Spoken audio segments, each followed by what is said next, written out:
Las cámaras de seguridad captaron a Bunnack, Hannah Landon arrastrando un carrito azul por el vecindario. Dentro llevaba un balde. A la mañana siguiente, ese balde revelaría el cuerpo de la pequeña Bella Fontenelle, de apenas 6 años. Hannah tenía una relación sentimental con el padre de Bella y vivía con la familia en ese momento. La noche del 25 de abril de 2023, Bella y su hermana mayor estaban bajo el cuidado de Landon mientras su padre trabajaba hasta tarde. Su abuela las había dejado en casa después de pasar la tarde juntas. Landon le escribió al padre para tranquilizarlo. Le dijo que ambas niñas estaban dormidas y hasta mencionó que el hada de los dientes había visitado a la hermana de Bella. Nadie imaginaba lo que ocurriría esa noche. Bella, con tan solo 6 años, perdería la vida de una manera cruel. Los fiscales señalaron que Landon guardaba resentimientos. Algunos nacían de discusiones con el padre de Bella, incluso por cosas pequeñas como un simple carrito. Dijeron que esas emociones terminaron en un acto calculado y estremecedor. El video mostró a Landon llevando el balde en el carrito azul hasta la casa de la madre biológica de Bella, justo al frente. Lo dejó en el césped como si fuera basura. Al día siguiente, el balde fue encontrado. La autopsia reveló que Bella falleció por una combinación de asfixia y golpes. Los expertos hallaron moretones y rasguños, señales de que trató de resistirse. También indicaron que pudo haber estado inconsciente, pero aún con vida, cuando fue colocada cabeza abajo en el balde. Los investigadores forenses vincularon a Landon con el balde mediante su ADN. La vigilancia confirmó que ella lo transportó. Además, enterró su celular en una obra en construcción. En el historial aparecieron búsquedas de defensas legales y mensajes de despedida a sus amigos. Las cámaras de esa noche captaron a Bella llorando y diciendo: «Quiero a mi abuela». Una toalla había sido colocada bajo la puerta de su habitación para silenciar sus llantos. El juicio duró 4 días. La fiscalía aseguró que Landon sabía exactamente lo que hacía y que planeó cada paso, desde el ataque hasta el encubrimiento. Un psicólogo forense declaró que era consciente y entendía sus actos. La defensa presentó a un psiquiatra que la había evaluado varias veces. Alegaron que sufría de estrés postraumático por su infancia en un campo del Khmer Rouge y que no comprendía totalmente la diferencia entre el bien y el mal. La gran pregunta en el tribunal ¿fue un quiebre mental o un acto frío y planeado? El jurado concluyó que Landon actuó de manera metódica, no por un trauma. Menos de 1 hora bastó para que el jurado llegara a una decisión unánime: culpable de homicidio en primer grado y 2 cargos de obstrucción de la justicia. El 6 de mayo de 2025, la jueza Nancy Miller condenó a Landon a cadena perpetua sin libertad condicional por el homicidio. Además, le sumó 80 años más por las 2 obstrucciones, 40 por cada una, a cumplirse de manera consecutiva. En la sala, la jueza le dijo directamente: «Este tribunal no quiere que vuelvas a ver la luz del día». La familia de Bella compartió testimonios conmovedores. Su hermana, de 9 años, escribió una carta que su madre leyó en voz alta: «Para mí Bella no solo era mi hermana, era mi mejor amiga. Siempre me imaginé creciendo con un aminillo. Me lo quitaste. Ahora ella es mi ángel guardián. Algún día te perdonaré, porque quiero ir al cielo para ver a Bella». La madre de Bella también habló directamente a Landon: «Tomaste una decisión que cambió el rumbo de nuestras vidas. Condenaste a la hermana de Bella a vivir sin conocer a su hermana más allá de los 6 años». La jueza reflexionó sobre el caso, diciendo que fue peor de lo que imaginaba y que el mal estuvo a plena vista. El siguiente caso muestra cómo un niño fue revivido 2 veces, solo para volver al mismo peligro. Whitney Ard vivía en Baton Rouge. Era una madre joven. En el año 2022, enfrentó cargos muy graves después de que su hijo de 2 años, Mitchell Robinson III, falleciera por una sobredosis de sustancias. Los reportes locales la identificaron como la madre del niño y residente de East Baton Rouge Parish. El caso pasó rápidamente de ser una tragedia local a una investigación criminal que atrajo la atención de todo el estado. Lo que hace este caso tan impactante es el patrón de eventos antes de la sobredosis final de Mitchell. No fue llevado al hospital solo una vez. En las semanas previas había sido tratado al menos en 2 ocasiones por sospechas de sobredosis. El 12 de abril de 2022, Mitchell llegó a urgencias inconsciente. El personal médico le administró naloxona, también conocida como Narcan, para revivirlo. Se recuperó. El hospital informó a las autoridades de protección infantil. Luego, el 4 de junio de 2022, el mismo niño volvió a quedar inconsciente y necesitó naloxona otra vez. Después de esa segunda hospitalización, nuevamente se hizo un reporte a las agencias de protección infantil. Un pediatra de emergencias confirmó más tarde que Mitchell había estado expuesto a sustancias ilegales. El 26 de junio de 2022 ocurrió un tercer episodio, esta vez fatal, 3 sobredosis en cuestión de semanas, y aún así no hubo intervención a tiempo para salvarlo. Ese mismo mes, la policía realizó un cateo en la casa. Encontraron grandes cantidades de sustancias ilegales. Los fiscales aseguraron que había cientos, incluso miles de dosis potencialmente mortales. Dijeron que el ambiente del hogar era como una casa trampa con niños. El caso avanzó por 2 vías. La primera, la criminal. La policía arrestó a Whitney Ard y a otros en la casa. La segunda, la administrativa. El inspector general del estado investigó cómo el Departamento de Niños y Familias de Luisiana manejó las alertas previas. El informe del inspector general reveló errores en cadena. Trabajadores sociales que malinterpretaron pruebas, falta de acción rápida y ausencia de visitas presenciales, a pesar de que Mitchell ya había sufrido 2 sobredosis. El reporte recalcó que el uso de naloxona debió haber encendido todas las alarmas, aunque las pruebas rutinarias salieran negativas. En el juicio, los fiscales presentaron 3 puntos clave. Mitchell había sufrido y sobrevivido 2 sobredosis antes de la final. La casa contenía suficiente sustancia como para dañar a muchos adultos. La repetida exposición demostraba un desprecio grave por la vida de un niño. Para ellos, esto no era un accidente, sino un patrón mortal. El jurado estuvo de acuerdo. La defensa mostró otra cara. Alegaron que Whitney luchaba con su propia adicción, que estaba abrumada y no actuaba con intención de hacer daño. Señalaron los errores del sistema, los informes mal manejados y las oportunidades perdidas por hospitales y agencias de protección infantil. Argumentaron que la tragedia se debía a negligencia y circunstancias, no a maldad. Pero el jurado no aceptó esa versión. Los fiscales recordaron a los jurados que un niño de 2 años necesitó naloxona 3 veces en menos de 3 meses. Presentaron al personal médico, que describió los rescates, y a los agentes que detallaron la incautación de drogas. Dijeron que dejar a un niño en ese ambiente era una negligencia criminal. El 21 de octubre de 2024, un juez condenó a Whitney Ard a cadena perpetua sin derecho a libertad condicional. La comunidad reaccionó con opiniones divididas. Algunos decían que la sentencia era justa, otros apuntaban al informe del inspector general, asegurando que el sistema también había fallado. La fiscalía, sin embargo, fue clara. Un padre que expone a su hijo a sustancias tan peligrosas debe rendir cuentas. El caso Ard dejó al descubierto un sistema sobrecargado y errores graves en la protección infantil. Mitchell fue rescatado 2 veces, pero al final regresó al mismo peligro que le costó la vida. El próximo caso, una madre cuya propia envidia terminó con la vida de sus hijos.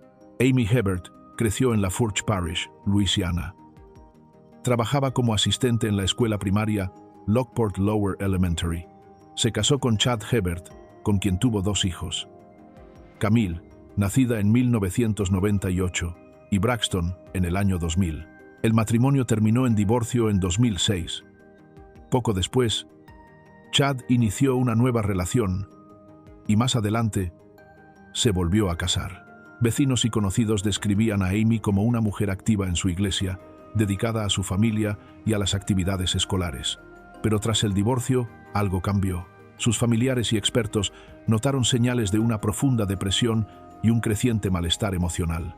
La mañana del 20 de agosto de 2007, la comunidad quedó en shock. Amy había atacado a sus 2 hijos y también al perro de la familia. Camille tenía 9 años, Braxton solo 7. El informe del forense describió múltiples heridas en ambos niños, además de marcas defensivas que mostraban que intentaron protegerse. Amy presentaba lesiones autoinfligidas y fue llevada al hospital, donde sobrevivió tras permanecer en cuidados intensivos. Luego quedó bajo custodia.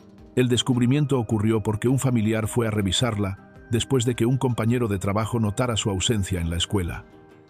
Esa preocupación llevó a la trágica revelación. La gran pregunta que todos se hicieron fue: ¿Qué puede llevar a una madre a hacer algo así? En el juicio, la fiscalía apuntó a un motivo: celos y venganza. Los investigadores hallaron notas escritas a mano dirigidas a su exesposo y a la madre de este. En ellas, Amy expresaba enojo por la nueva relación de Chad y miedo de perder su lugar en la vida de sus hijos. A médicos y psiquiatras les confesó su rabia y hasta dijo haber escuchado una voz que creía era Satanás. La defensa sostuvo que sufría de depresión severa y enfermedad mental, mientras que la fiscalía aseguró que fue un acto planeado por resentimiento. El jurado debía decidir cuál versión creer. Amy fue acusada de 2 cargos de homicidio en primer grado. Durante el juicio, la fiscalía presentó las cartas y pruebas de su motivo. La defensa llevó expertos en salud mental, quienes afirmaron que Amy estaba psicótica o tan deprimida que no podía formar la intención necesaria para un homicidio en primer grado. El jurado rechazó la defensa por locura. La declaró culpable de ambos cargos. En la fase de sentencia, los jurados tenían que decidir si recomendaban la pena capital. En Luisiana, esa decisión debe ser unánime. En este caso, 9 votaron a favor, pero 3 no. Eso significó una sentencia automática. 2 cadenas perpetuas sin libertad condicional. El juez ordenó que las sentencias se cumplieran de manera consecutiva, dejando claro que lo hacía porque 2 vidas habían sido arrebatadas. Amy apeló durante años, alegando falta de defensa adecuada y que era legalmente insana en el momento de los hechos.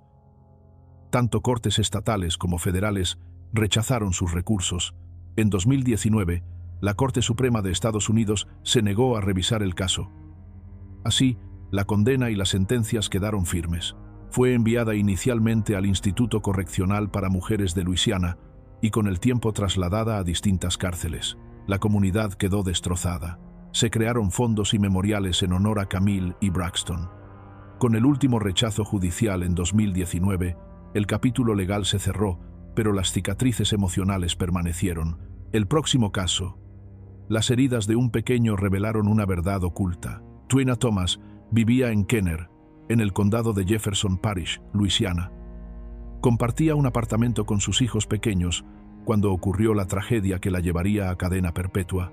Los registros judiciales se enfocaron en su relación con uno de sus hijos, identificado en documentos como CT, pero llamado Chase en los reportes de prensa.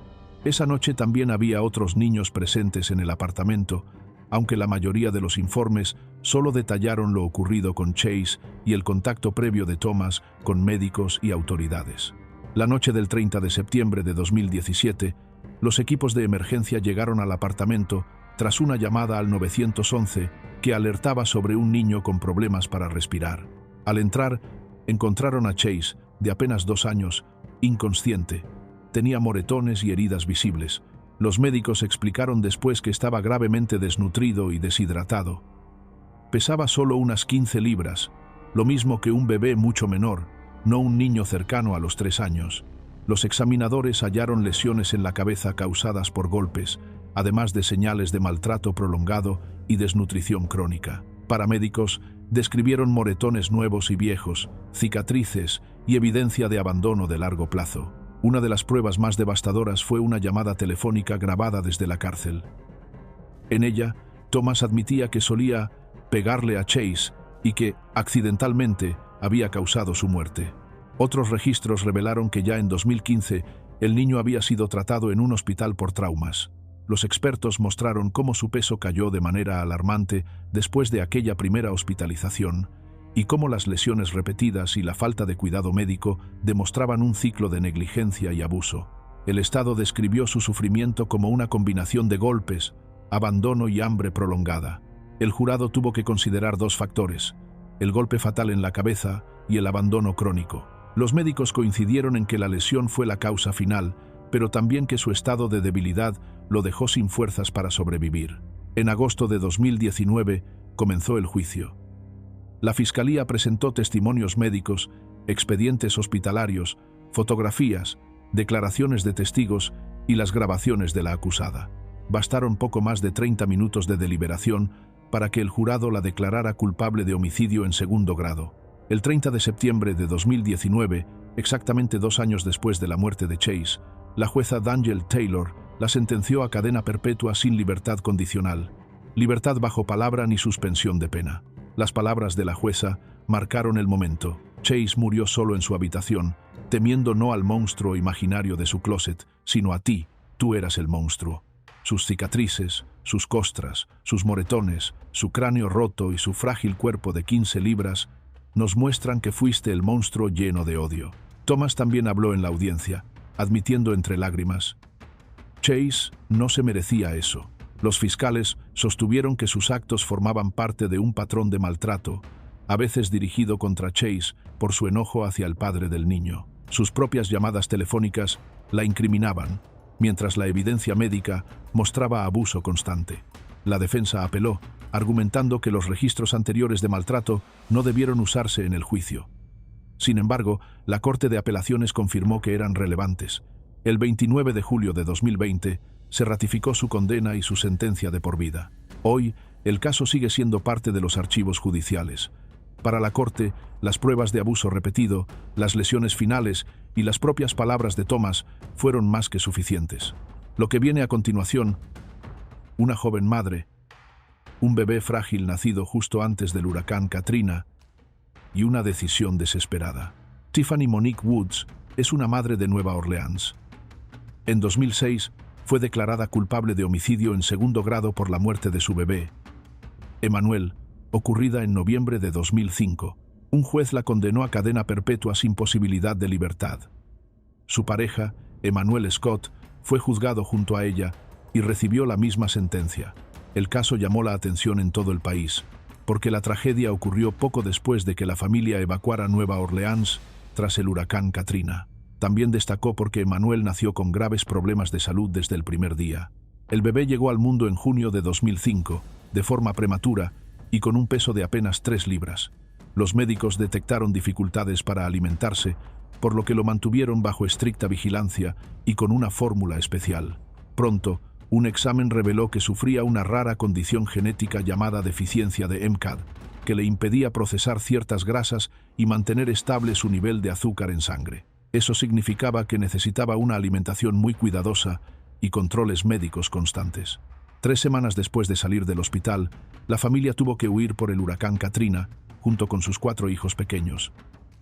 Vivieron en refugios y viviendas temporales en el noroeste de Luisiana. Para octubre de 2005, ya no tenían los vales del gobierno para comprar la fórmula especial. Según los testimonios posteriores, los padres comenzaron a darle leche de vaca orgánica.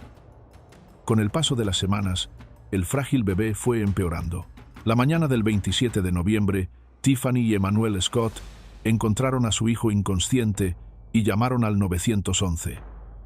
El forense determinó que la causa había sido una grave desnutrición. Los fiscales argumentaron que el cambio a leche de vaca en un bebé prematuro y enfermo fue decisivo en su deterioro. Además, presentaron antecedentes de descuido en el hogar. Con eso, aseguraron que el caso encajaba en homicidio en segundo grado. ¿Por qué lo hizo Tiffany? Ella explicó que estaba desesperada. Emmanuel no toleraba la fórmula. Los vales se habían agotado y pensó que la leche de vaca podía ayudar. La defensa sostuvo que fue una decisión equivocada bajo extrema presión y falta de conocimiento. Pero la fiscalía insistió en que hubo señales claras de que el bebé se debilitaba y que no se actuó a tiempo. Finalmente, el jurado dio la razón al Estado y declaró culpables a ambos padres. El juicio se celebró en el condado de Caddo. En 2006, la ley de Luisiana establecía cadena perpetua obligatoria para este tipo de delito. Así, Tiffany y su pareja recibieron la máxima condena sin derecho a libertad condicional. Ambos apelaron, pero los tribunales superiores confirmaron la sentencia. Tiffany ha pasado casi 2 décadas en prisión. Durante ese tiempo, completó programas educativos y buscó rehacer su vida desde adentro. En agosto de 2023, la Junta de Indultos de Luisiana recomendó reducir su sentencia y consideró su liberación, destacando su historial limpio en prisión, el apoyo familiar y señales de cambio personal. En la audiencia, Tiffany declaró con arrepentimiento: «Tomé decisiones terribles». La fiscal, por su parte, se opuso rotundamente y dijo: «Me iré a la tumba recordando a este bebé». La última palabra quedó en manos del gobernador. Hasta ese momento, Tiffany seguía recluida en el Instituto Correccional de Mujeres de Luisiana, con su familia apoyando públicamente su salida.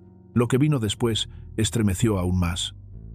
Un tribunal escuchó la voz de un niño de 5 años describiendo cómo su madre lo empujó a un lago. Si quieres conocer historias como esta, no olvides suscribirte.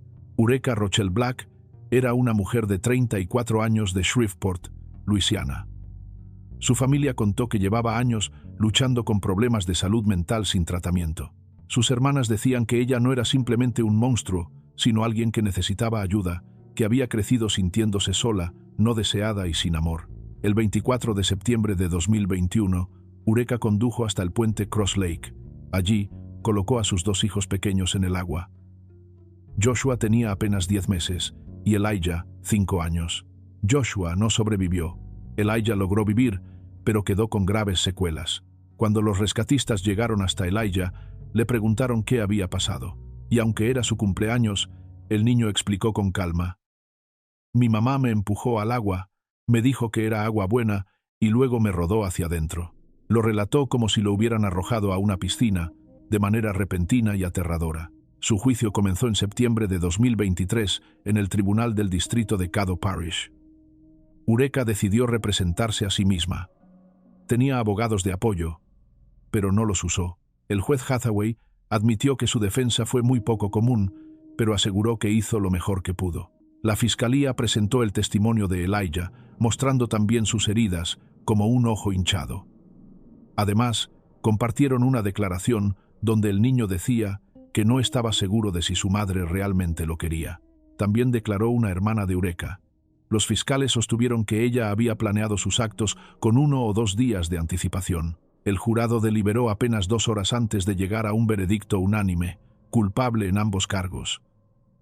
Uno por la muerte de Joshua y otro por el intento contra la vida de Elijah.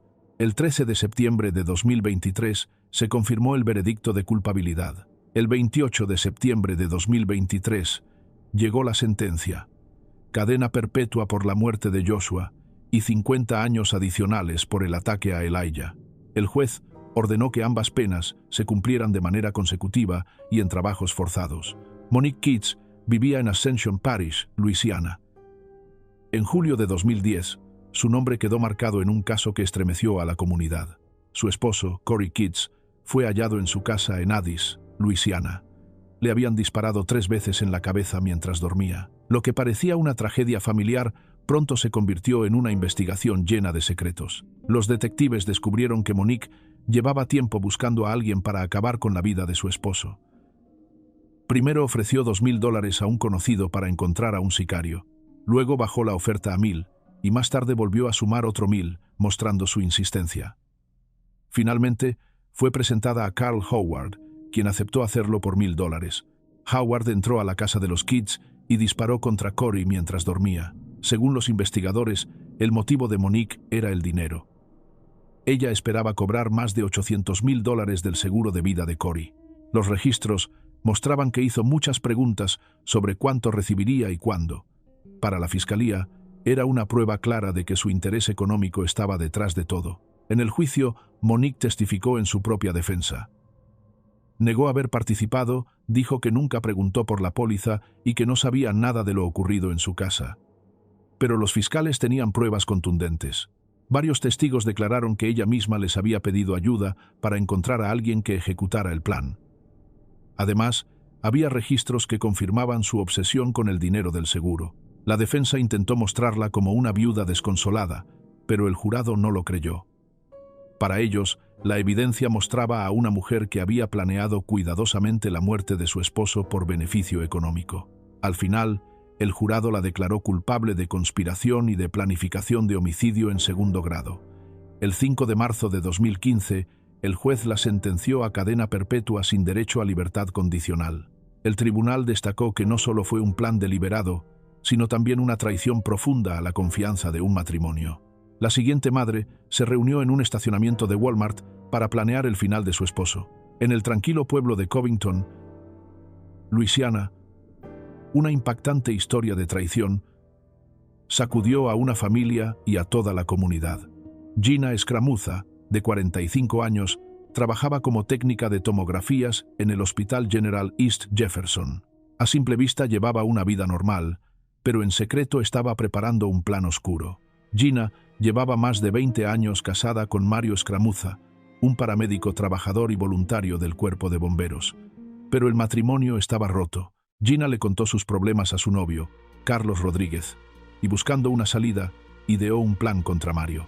En febrero de 2009, Gina se reunió con Rodríguez y dos de sus amigos, Luis Hernández y Erly Montoya, en el estacionamiento de un Walmart de Covington. Les entregó $500 a cada uno y les dijo que fueran a su casa, donde Mario llegaría pronto. Cuando Mario entró, Rodríguez lo enfrentó, lo ató en la lavandería y le quitó la vida con un cincho plástico y una toalla. Hernández y Montoya alegaron después que pensaban que solo iban a robar, pero al final participaron en lo ocurrido. Al principio, Gina dijo a las autoridades que Mario estaba desaparecido y que habían entrado a robar a su casa. Pero pronto su versión levantó sospechas. La policía revisó la vivienda y encontró el cuerpo de Mario en la lavandería. El cambio de actitud de Gina, de preocupación a angustia evidente, llamó aún más la atención de los investigadores. Cuando fue interrogada, Gina confesó que había planeado todo, pagado a Rodríguez y dado instrucciones de cómo hacerlo. Cámaras de seguridad, registros telefónicos y bancarios confirmaron su versión. Rodríguez fue arrestado y procesado. Hernández fue condenado en 2012 a cadena perpetua. Montoya aceptó un acuerdo de 35 años de cárcel. Finalmente, en 2013, Gina confesó y recibió cadena perpetua sin posibilidad de libertad condicional, evitando así una pena aún más dura. La pérdida de Mario destrozó a su familia. Su hermana, Valerie Scaramuza Dirks, habló del dolor que vivieron sus padres y de cómo su padre falleció poco después. Por la tristeza, el hijo de Mario, de apenas 13 años, tuvo que crecer sin su papá. Las decisiones de Gina cambiaron todo. Su hijo perdió a un padre, y la comunidad perdió a un hombre que había dedicado su vida a salvar a otros como paramédico y bombero. Lo que empezó como un matrimonio roto terminó en traición, dolor y una herida que nunca sanó. La vida de Emma Rain estuvo marcada por muertes misteriosas que con el tiempo atrajeron toda la atención. En 1994, su primer esposo, Leroy Evans, murió en circunstancias sospechosas, aunque nunca se presentaron cargos. En 2006, su segundo esposo, Ernest Smith, apareció sin vida en su casa de Nueva Orleans tras recibir varios disparos. Y en 2011, su tercer esposo, James Rain, también murió en su residencia de Mississippi. Para entonces, Emma ya se había casado otra vez. Los investigadores empezaron a notar un patrón. Aunque nunca se presentaron cargos por la muerte de James, sí pusieron la lupa sobre lo ocurrido con Ernest Smith. La fiscalía aseguró que Emma, junto a James Rain, planeó la muerte de Ernest para cobrar una millonaria póliza de seguro. Señalaron que Alfred Terry Everett, hermano adoptivo de James, fue reclutado para ejecutarlo. Eventualmente, Everett confesó. Dijo que le habían prometido $10,000. Su testimonio fue clave para vincular a Emma al plan. El motivo, según los fiscales, era el dinero.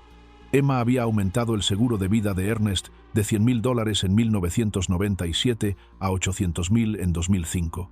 Además, convenció a su propia hija de firmar papeles que la convertían en beneficiaria en lugar de la hija de Ernest, Quinton Jefferson. Todo mostraba hasta dónde estaba dispuesta a llegar por dinero. El juicio comenzó en agosto de 2016. La acusación presentó la confesión de Everett y los documentos falsificados, afirmando que todo estaba fríamente calculado. La defensa alegó que James y Everett actuaron solos y que no había pruebas directas contra Emma. Al final, el jurado la declaró culpable de asesinato en segundo grado por la muerte de Ernest Smith, basándose en el móvil económico y las pruebas de falsificación.